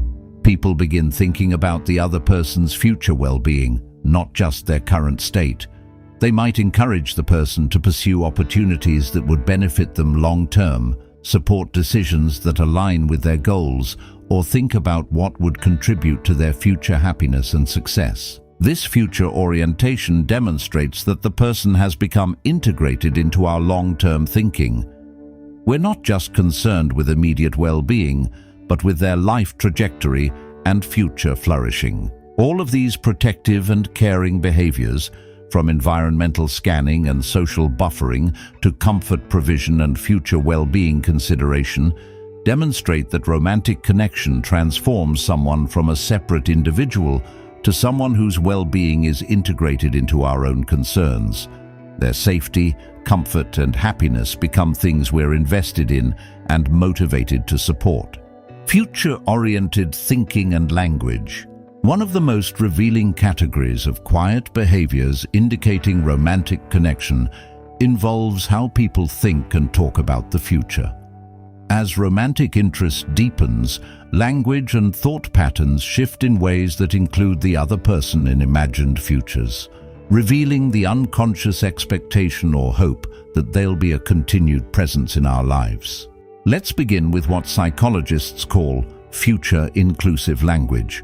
This is the shift from singular to plural pronouns when discussing potential future activities or plans. Instead of "I might go to," it becomes "we should go to." Instead of "I'm thinking about," it becomes "we could." This linguistic shift typically happens unconsciously and gradually. People don't usually notice themselves starting to use "we" language, but careful analysis of conversation patterns reveals that future-inclusive language increases steadily as romantic connection develops. Research on pronoun usage has found that "we" language is one of the strongest linguistic predictors of relationship formation and stability. Psychologist James Pennebaker's work, analyzing language patterns, found that couples who used more plural pronouns were more likely to remain together over time than those who maintained primarily singular language. What makes this significant is that it reveals cognitive integration. The person is beginning to think of themselves and the other person as a unit, at least in certain contexts. Their mental model of the future increasingly includes the other person as a given presence rather than an uncertain variable. Related to this is what researchers call implicit planning coordination. This is making plans or decisions with the unspoken assumption that the other person will be involved or consulted. Someone might avoid scheduling things at times when they know the other person is usually free, might make decisions with the other person's preferences in mind, or might assume they'll do certain activities together. This coordination happens before there's an explicit commitment or before the relationship has been formally defined. It reveals that at some level, the person has integrated the other person into their default assumptions about how they'll spend time and make decisions. Another future-oriented behavior is what psychologists call long-range planning inclusion. This involves mentioning or planning for events or activities that are months in the future and including the other person in those plans. There's a concert in August we should get tickets for, or we should plan a trip next spring, or when winter comes we could. The timeline of these future references is revealing. In very early attraction, future references might extend only days or weeks ahead. As connection deepens, the timeline extends to months and eventually years. By the time people are in established relationships, they make plans and references that extend years or even decades into the future. This timeline extension happens gradually and often unconsciously. People don't typically notice themselves making longer-range plans with someone. It just begins to happen naturally as the relationship deepens and the assumption of continued connection strengthens. People also display what researchers call contingent future planning. This is making plans contingent on shared participation. If we do this, then we could also, or depending on what we decide about X, we might. The "we" in these statements assumes joint decision-making and shared participation. This contingent planning reveals that the person is thinking about the future not just as an individual, but as part of a pair. Decisions and possibilities are being evaluated based on joint preferences, schedules, and interests rather than solely individual ones. Another revealing pattern is what psychologists call assumption of access. This is assuming continued access to the other person, their time, presence, and participation in life. Rather than feeling that each interaction might be the last or that future contact is uncertain, there's an underlying assumption of ongoing connection. This might manifest in comments like, "Next time we talk," or "When I see you again," without qualifying these statements with "if" or expressing uncertainty about whether there will be a next time. The ongoing nature of the relationship is assumed rather than questioned. Research on relationship certainty has found that this assumption of continued access is both a product of security in the connection and a mechanism that strengthens it. When both people assume ongoing connection, they invest more freely in the relationship, which deepens it, which further reinforces the assumption of continuity. People also show what researchers call identity future projection. This involves imagining future versions of themselves and including the other person in those imaginings. "When I'm doing X in the future, you could," or "I see us," or "I imagine that we'll." These projections reveal that the person is integrating the other into their sense of who they're becoming and where they're going. The other person isn't just part of the current present, but part of the imagined future self and future life. Another future-oriented pattern is what psychologists call goal integration. As romantic connection develops, people begin to consider the other person's goals alongside their own. They think about how decisions might affect the other person's goals, look for goal compatibility, and sometimes adjust their own goals to align better or support the other person's. This doesn't mean abandoning personal goals, but it does mean that decision-making becomes more complex, taking another person's trajectory into account. Career decisions, location decisions, and life direction decisions begin to factor in another person's path and goals. People also display what researchers call anticipatory nostalgia. This is the phenomenon of looking forward to creating memories with someone, anticipating that current or future experiences will become cherished memories. "This is going to be such a good memory," or "I want to remember this," or "We'll look back on this," and this anticipatory nostalgia reveals an expectation of a shared future that extends far enough to look back on the present. It assumes not just tomorrow or next week, but a future far enough ahead that current experiences will be in the past, remembered and valued. Another revealing behavior is what researchers call life milestone inclusion. This involves imagining the other person present at future life milestones or achievements. "When I finish this degree, I want you there." Or, "If I get this job, you'll be the first person I tell," or "I want you to meet my family at." Including someone in imagined future milestones reveals that they've become significant enough to be part of important life moments. They're not peripheral or temporary, but central enough to be included in meaningful future events. People also show what psychologists call investment future orientation. This involves thinking about investments of time, energy, resources, or emotion, with the assumption that the relationship will continue long enough for those investments to pay off. Someone might invest time learning about the other person's field of work, knowing this knowledge will be useful in understanding them over time. They might invest in developing relationships with the other person's friends or family, with the understanding that these relationships will be ongoing. They might make purchases or decisions with the other person in mind, assuming their continued relevance. These investments only make sense if the relationship is expected to continue. Their presence reveals underlying assumptions about relationship continuity and longevity. Another future-oriented pattern is what researchers call problem-solving future focus. When challenges or problems arise, people in developing romantic connection tend to focus on how to solve them going forward, rather than whether the problem means the relationship should end.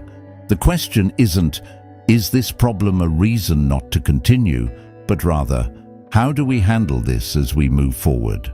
This problem-solving orientation assumes continuity. Challenges are obstacles to navigate together rather than reasons to discontinue the relationship. This assumption itself strengthens the relationship by creating resilience. People also display what's called seasonal and calendar future referencing. This involves making references to future seasons, holidays, or calendar events with the implicit assumption of spending them together. This summer we should, or for the holidays, maybe we could, or next year when. These references situate the relationship in the ongoing flow of time, assuming continued connection through various temporal markers. Each reference extends the imagined shared timeline further into the future. Finally, future-oriented thinking reveals itself through what researchers call legacy and impact consideration. In deeper romantic connection, people begin thinking about the lasting impact they have on each other and the legacy they might create together. This might involve thinking about how they influence each other's development, what they build together, or what their relationship contributes to their individual lives and possibly to others. This legacy thinking is characteristic of mature, deep connection. It reflects viewing the relationship not just as a source of current pleasure, but as something meaningful and significant that shapes who both people become. All of these future-oriented behaviors, from inclusive language and long-range planning to goal integration and legacy consideration, reveal that romantic connection transforms how we think about time. The other person becomes integrated into our imagined futures, shifting from an uncertain variable to an assumed constant, from a separate individual to a partner in navigating what's ahead. Nervous system responses and physiological signals. While many of the behaviors we've discussed have cognitive and emotional components, romantic connection also triggers specific physiological and nervous system responses that manifest in quiet but detectable ways. These responses are largely involuntary, driven by ancient biological systems that respond to attraction and bonding. Let's begin with what's called the stress response paradox. When we're around someone we're newly attracted to, our sympathetic nervous system activates, the same system that responds to stress or threat. This creates physiological arousal, increased heart rate, slightly elevated blood pressure, heightened alertness, and the release of stress hormones like cortisol and adrenaline. Interestingly, this physiological state is virtually identical to anxiety or fear responses. The difference is in our cognitive interpretation. When we understand the source as romantic interest rather than threat, we experience these physical sensations as excitement, attraction, and anticipation rather than fear. This is why romantic attraction can feel simultaneously exhilarating and unsettling. The body is in a heightened state of arousal, which is inherently somewhat stressful, but when the context is positive, we interpret and experience this arousal as positive emotion. One visible manifestation of this arousal is what researchers call nervous behaviors, or self-soothing gestures. When around someone we're attracted to, people often display subtle nervous behaviors, adjusting clothing, touching their hair, rubbing their neck or face, shifting position frequently, or fidgeting with objects. These behaviors serve to discharge some of the nervous energy created by sympathetic arousal. They're typically unconscious and can actually intensify when the person tries to appear calm and confident, as the effort to suppress nervousness creates additional tension that needs release. Research using observational coding of interactions has found that these nervous behaviors are significantly more frequent in interactions with romantic interests than in other social interactions. One study found approximately 200% more self-touch behaviors during romantic conversations compared to neutral social interactions. Another physiological response is what's called blushing or flushing. When we're attracted to someone, blood flow increases, particularly to the face and neck. This can create visible flushing or blushing, particularly in response to direct attention from the person of interest, compliments, or moments of heightened emotion. Blushing is entirely involuntary. We cannot consciously control it, which is part of what makes it a reliable signal of genuine emotion. It reveals autonomic nervous system activation in response to the person and situation. Interestingly, research has found that blushing is perceived positively in romantic contexts. It's interpreted as a sign of genuine interest and sincerity, as something that cannot be faked. People who blush when complimented or attended to by someone they're interested in are often found more attractive and trustworthy. People also display what researchers call breathing changes. Breath patterns shift in the presence of romantic interests. Breathing might become slightly more rapid and shallow during heightened moments, or it might deepen during intimate conversation. Sighs might be more frequent, spontaneous deep breaths that help regulate arousal. These breathing changes are largely unconscious, but can be detected by attentive observers. They reveal autonomic nervous system shifts in response to the emotional and physiological activation of romantic interest. Another physiological response is vocal changes beyond the modulation discussed earlier. The voice might become slightly breathier, might crack or catch occasionally, or might show tremor during moments of particular emotional intensity.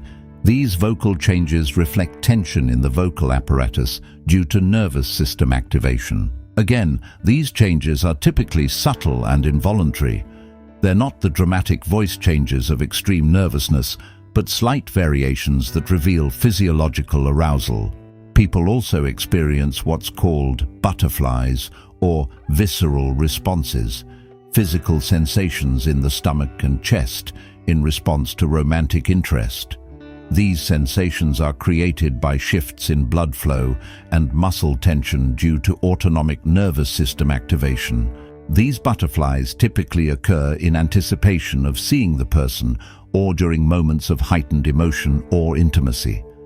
They are often described as pleasant despite being physically similar to anxiety sensations, again demonstrating how cognitive interpretation shapes our experience of physiological arousal. Research has found that these visceral sensations are particularly common in early attraction and can re-emerge even in long-term relationships during moments of particular intimacy or significance. Another response is what researchers call energy fluctuation. Being around someone we're romantically interested in affects energy levels in distinctive ways. There's often an energy surge, feeling more alert, alive, and energized in their presence. Conversations that would normally be tiring remain energizing even when they extend for hours. However, after extended interaction, there can be a significant energy drop, a kind of crash after the sustained activation. This isn't negative, but rather a physiological return to baseline after extended elevated arousal. People also experience what's called touch sensitivity. Areas of the body become more sensitive to touch, particularly in response to contact from the person of romantic interest.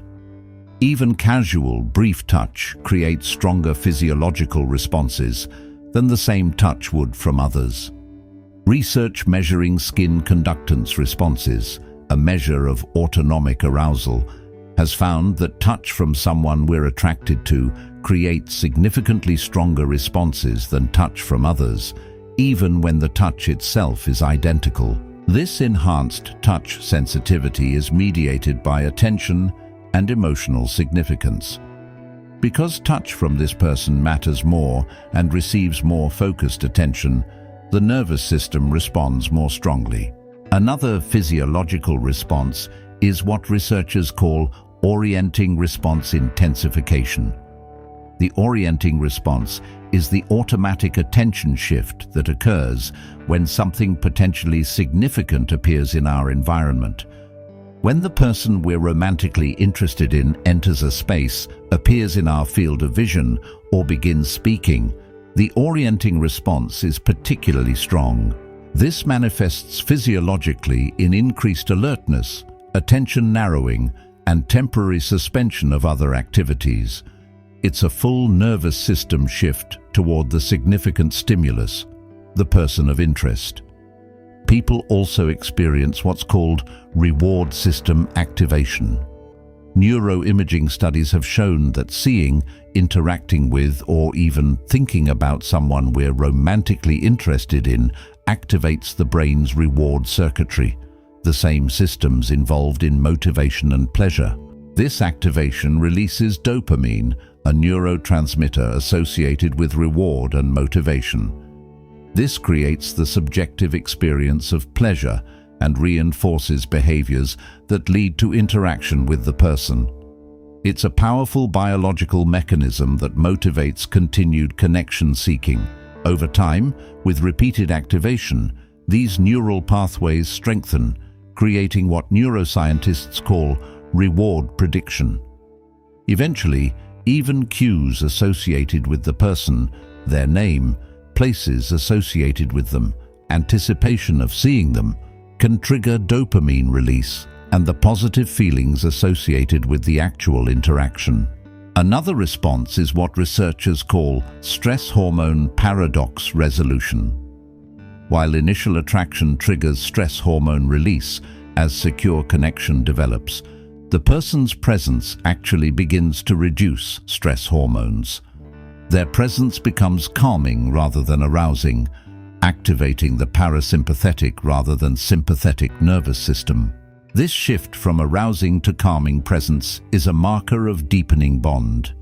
The person transitions from an exciting but slightly stressful stimulus to a source of comfort and security. Research has found that this shift typically occurs gradually over several months as relationship security develops. People also experience what's called oxytocin bonding. Oxytocin, often called the love hormone or bonding hormone, is released during positive social interaction, particularly touch, but also during intimate conversation, shared experiences, and orgasm. Oxytocin promotes bonding and attachment. It increases trust, reduces anxiety, and creates feelings of connection. The more time two people spend in activities that promote oxytocin release, touching, talking intimately, sharing experiences, the stronger their bond becomes through this biological mechanism. Interestingly, oxytocin also enhances the salience of social cues, making people more attuned to the other person's emotional states and needs.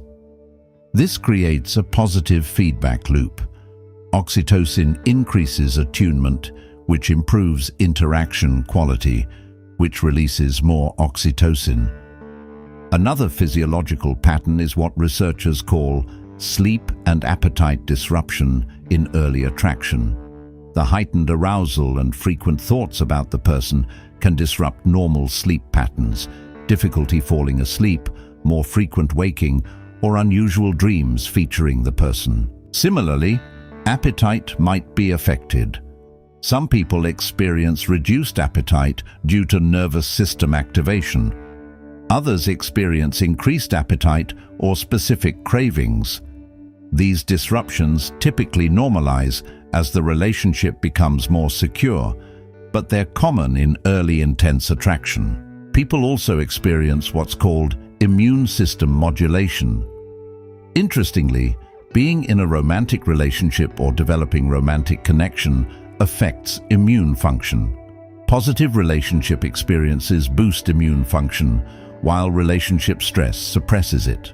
Research has found that people in satisfying romantic relationships show better immune markers, recover from illness more quickly, and have better overall health outcomes than either single people or those in dissatisfying relationships. Even in developing connection, the positive emotions and experiences associated with romantic interest appear to have beneficial health effects, likely mediated through stress hormone reduction and positive affect. Finally, physiological responses include what researchers call synchronization effects on regulation.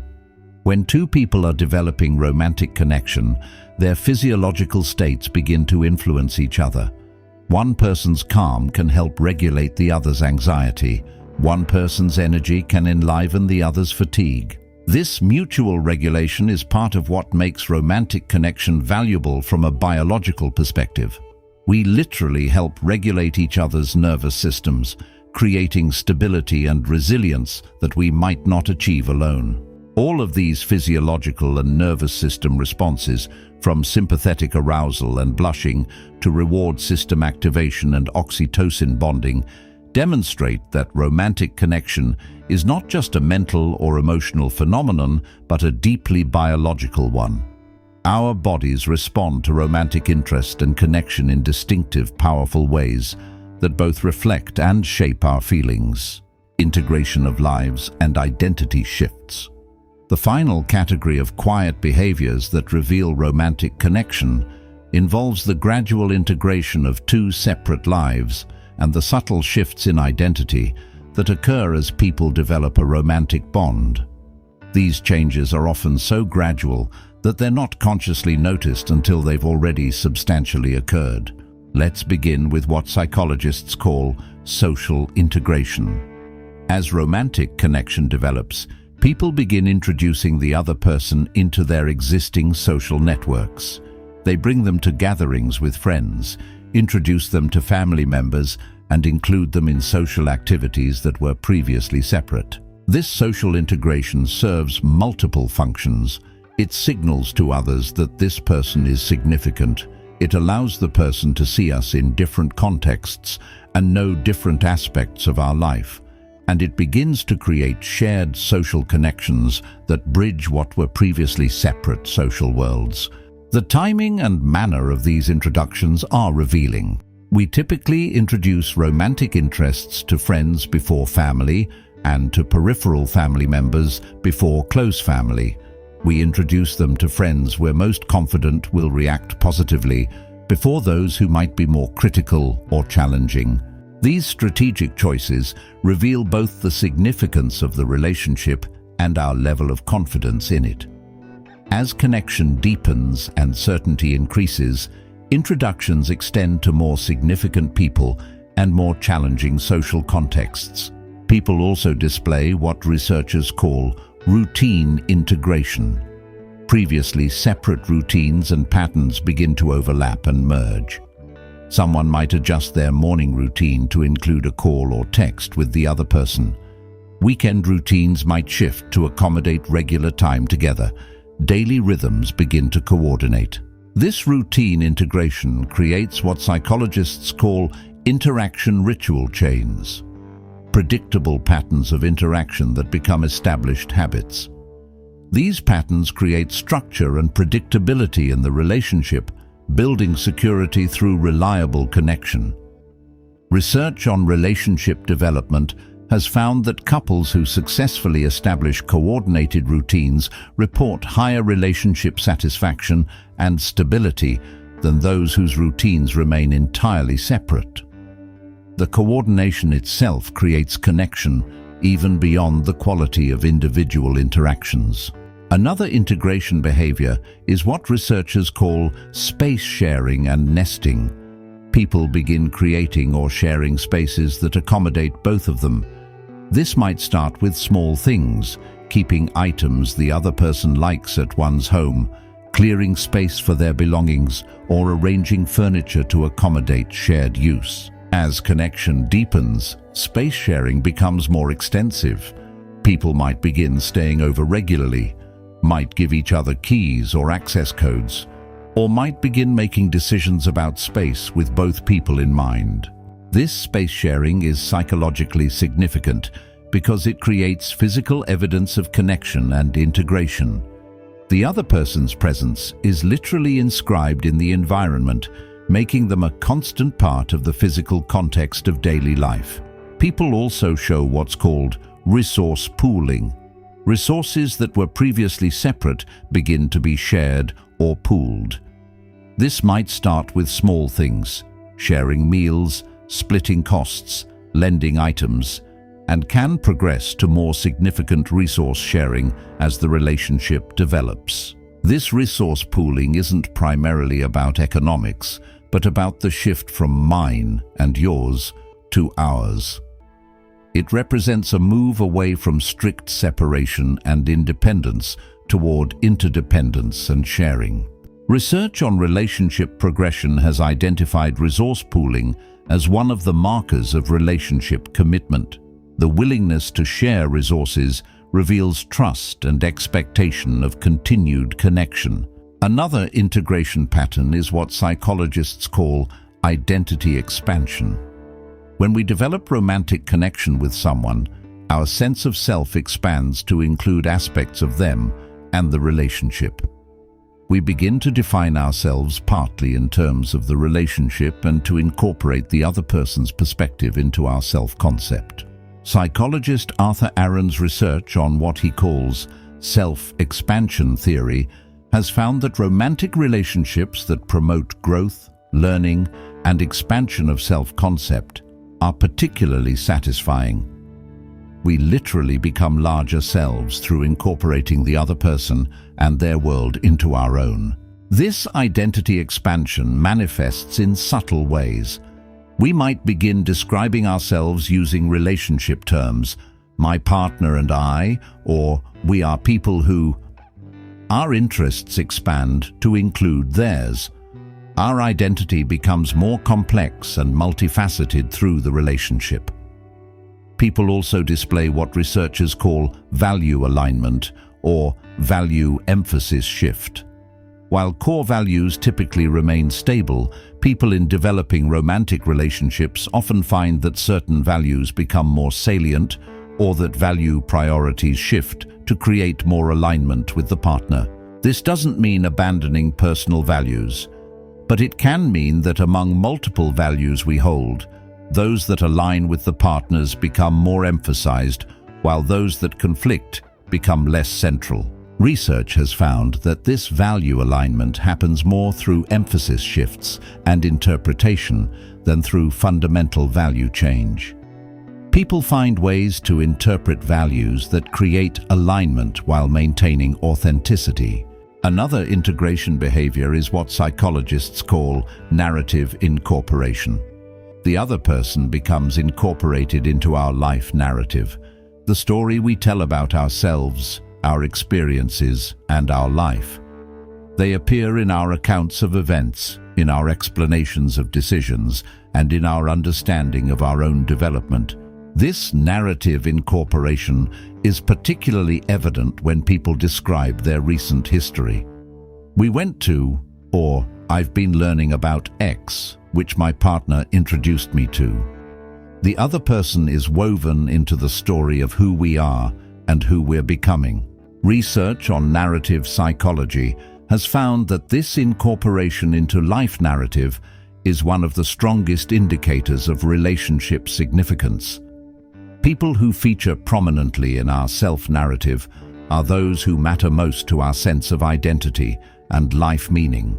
People also show what researchers call priority restructuring.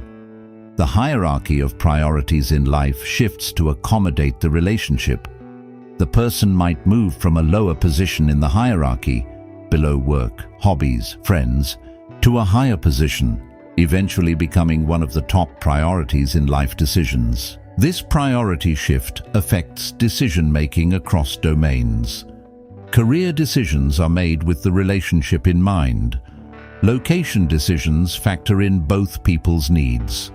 Use of time is allocated with the relationship as a high priority.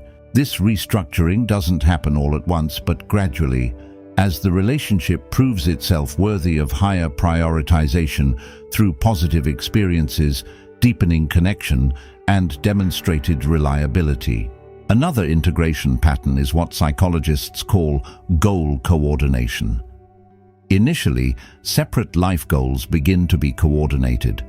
People either adjust goals to align better, find ways to pursue separate goals while supporting each other, or develop shared goals that reflect joint aspirations. This goal coordination is particularly important for relationship longevity. Research has consistently found that couples with coordinated or aligned goals have more stable relationships than those whose goals conflict or pull in different directions. The process of goal coordination requires communication, compromise, and sometimes sacrifice. The willingness to engage in this process reveals the priority placed on maintaining the relationship. People also display what researchers call crisis integration. When one person faces a crisis or major challenge, the other person becomes integrated into the response. Rather than facing challenges alone, the challenge becomes shared, with both people involved in navigating it. This crisis integration both tests and strengthens relationships. Successfully navigating significant challenges together builds trust, demonstrates reliability, and deepens bonds. The other person proves themselves as a true partner through their response to difficulty. Research on relationship resilience has found that couples who face and overcome challenges together often report these experiences as relationship strengthening, even though they were difficult at the time. Another integration behavior is what researchers call future planning interdependence. Long-term planning becomes interdependent rather than independent. Major life decisions, career moves, educational pursuits, relocations, purchases are made jointly, or at least with extensive consultation and mutual consideration. This interdependence reflects both practical reality, major decisions affect both people, and emotional reality. Both people's input and well-being matter in decision-making. The shift from independent to interdependent decision-making is gradual but significant. It represents a fundamental change in how life is navigated, from solo journey to shared expedition. People also show what researchers call symbolic commitment behaviors. Before formal commitment markers like engagement or marriage, people often display symbolic commitments through smaller behaviors, referring to each other in partner terms, making assumptions of exclusivity, representing each other in various contexts, or making decisions that assume long-term continuity. These symbolic commitments create incremental relationship definition. While less formal than official commitment markers, they serve similar psychological functions, creating clarity about the relationship's nature and expectations. Finally, integration reveals itself through what psychologists call identity evolution tracking. Both people become interested in and invested in each other's ongoing development and growth. They track how the other person is changing, support their evolution, and think about their own development in relation to the relationship. This tracking reflects investment in the other person's becoming, not just their current state. It demonstrates long-term orientation and care about who the person is evolving into. All of these integration and identity behaviors, from social and routine integration to identity expansion and goal coordination, demonstrate that romantic connection fundamentally changes how we structure our lives and understand ourselves. Two separate individuals gradually become an integrated unit, while ideally maintaining their individual identities and autonomy. We've now explored 10 major categories of quiet behaviors that reveal growing romantic connection: the language of proximity and physical presence, communication patterns and conversational behaviors, attention and mental prioritization, emotional availability and vulnerability, time investment and priority shifts, mirroring and synchronization, protective instincts and care behaviors, future-oriented thinking and language, nervous system responses and physiological signals, and the integration of lives and identity shifts. What emerges from this comprehensive examination is a picture of romantic connection as a multidimensional phenomenon that affects virtually every aspect of human functioning, body, mind, emotion, behavior, social relationships, time usage, life structure, and identity. These quiet behaviors are significant precisely because they're largely unconscious and automatic. They reveal what our conscious minds might not yet have fully acknowledged and what our words might not yet have expressed. They operate through ancient biological systems and modern psychological processes working in concert. Understanding these behaviors serves multiple purposes. For those trying to assess whether someone is interested in them romantically, these behaviors provide more reliable information than verbal declarations, which can be withheld due to fear, uncertainty, or strategic concerns. Actions, particularly unconscious ones, reveal truth that words can conceal. For those trying to understand their own feelings, noticing these behaviors in themselves can provide insight. If you find yourself displaying many of these behaviors towards someone, it's a strong indication of romantic interest, even if you haven't consciously acknowledged it yet. For those already in romantic relationships, understanding these behaviors can deepen appreciation for the subtle ways connection manifests and can provide benchmarks for relationship health.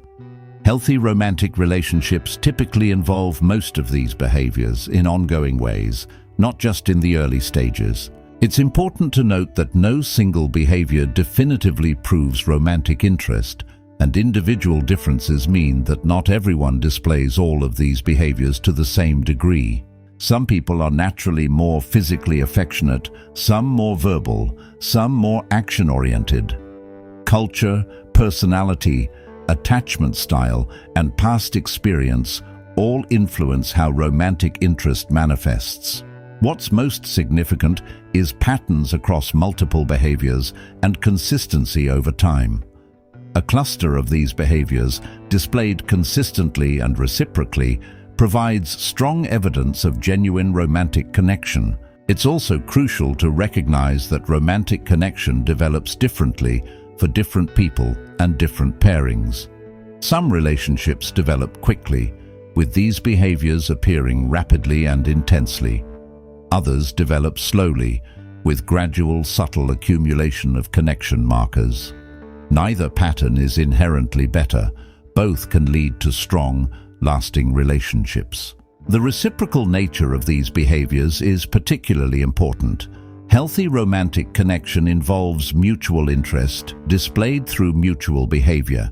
When these behaviors are one-sided, it typically indicates unreciprocated interest rather than genuine connection. Healthy relationships also maintain individual autonomy alongside connection. The integration and prioritization described in this presentation should enhance both people's lives, not diminish them. Both people should become better, fuller versions of themselves through the relationship, not smaller or more constrained. It's also worth noting that while these behaviors typically indicate romantic interest, context matters. Some cultures and relationships involve some of these behaviors: physical closeness, extensive time together, deep emotional sharing, in close friendships. The distinction often lies in the full pattern of behaviors and in the emotional and physical attraction that characterizes romantic connections specifically.